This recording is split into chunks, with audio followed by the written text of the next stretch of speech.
Today, let us take some time to think about the Passover through the sermon title, Passover, the Feast of Miracles. Let's go to Exodus chapter 12, verse 11. This is how you are to eat it, with your cloak tucked into your belt, your sandals on your feet, and your staff in your hand. Eat it in haste. It is the Lord's Passover. On that same night I will pass through Egypt and strike down every firstborn, both men and animals, and I will bring judgment on all the gods of Egypt. I am the Lord. The blood will be a sign for you on the houses where you are.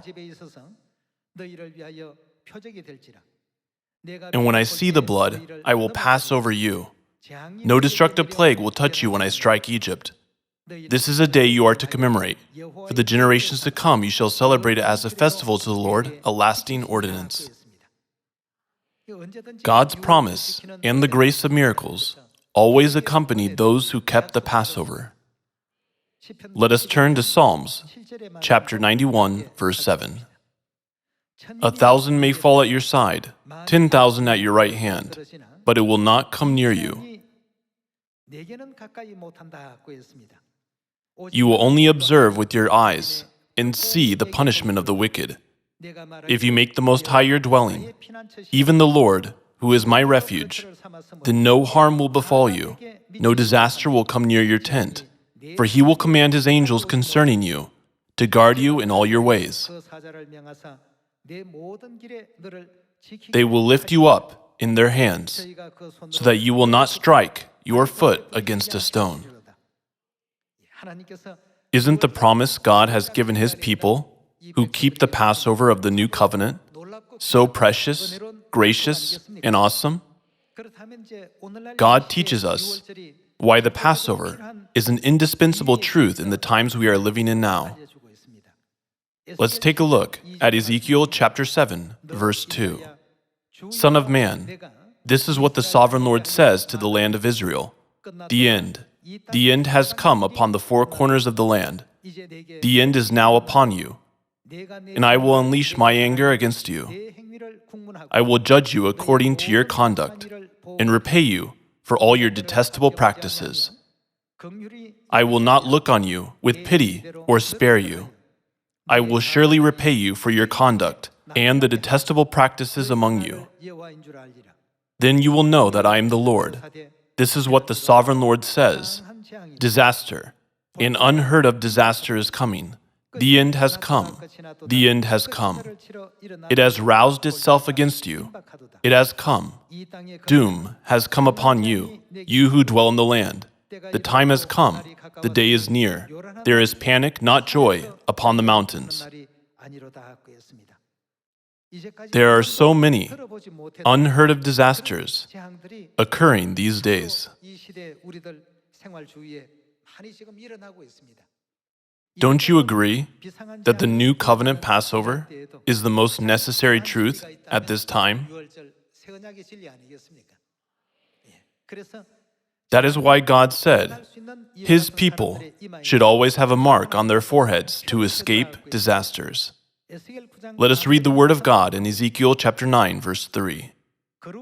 Now the glory of God of Israel went up from above the cherubim, where it had been, and moved to the threshold of the temple. Then the Lord called to the man, clothed in linen, who had the writing kit at his side, and said to him, Go throughout the city of Jerusalem, and put a mark on the foreheads of those who grieve and lament over all the detestable things that are done in it. Now let's see, verse 5. As I listened, he said to the others, Follow him through the city and kill, without showing pity or compassion. Slaughter old men, young men, and maidens, women and children. But what will happen to those who have the mark? Do not touch anyone who has the mark. Isn't it written in Exodus chapter 12, For those who put the blood of the Passover lamb on their houses, the destroying angel did not bring disasters, but rather passed over them? Put a mark on the foreheads of those who grieve and lament over all the detestable things that are done in it. Do not touch anyone who has the mark. These are the ones who received salvation. That is why disasters passed over them, not through them. Passover is an essential truth for us, since we are living in an age of disasters. Let us go to Luke chapter 22, verse 7. Then came the day of unleavened bread, on which the Passover lamb had to be sacrificed. Jesus sent Peter and John, saying, "Go and make preparations for us to eat the Passover." What did Jesus say about the Passover? Go and make preparations for us to eat the Passover. Verse 9, "Where do you want us to prepare for it?" they asked. He replied, "As you enter the city, a man carrying a jar of water will meet you. Follow him to the house that he enters, and say to the owner of the house, 'The teacher asks, where is the guest room where I may eat the Passover with my disciples?' He will show you a large upper room, all furnished. Make preparations there." They left and found things just as Jesus had told them, so they prepared the Passover. When the hour came, Jesus and his apostles reclined at the table, and he said to them, "How did Jesus feel?" "I have eagerly desired to eat this Passover with you before I suffer." Let's go to verse 19. "And he took bread, gave thanks, and broke it, and gave it to them, saying, 'This is my body given for you. Do this in remembrance of me.' In the same way, after the supper, he took the cup, saying, 'This cup is,' what kind of covenant? 'The new covenant in my blood, which is poured out for whom? For you.'" Passover of the new covenant that he eagerly desired to celebrate was established from the earnest heart of Christ. Let us engrave the Passover, the Feast of Miracles, in our hearts once again. I earnestly ask you to become those who can enter the kingdom of heaven.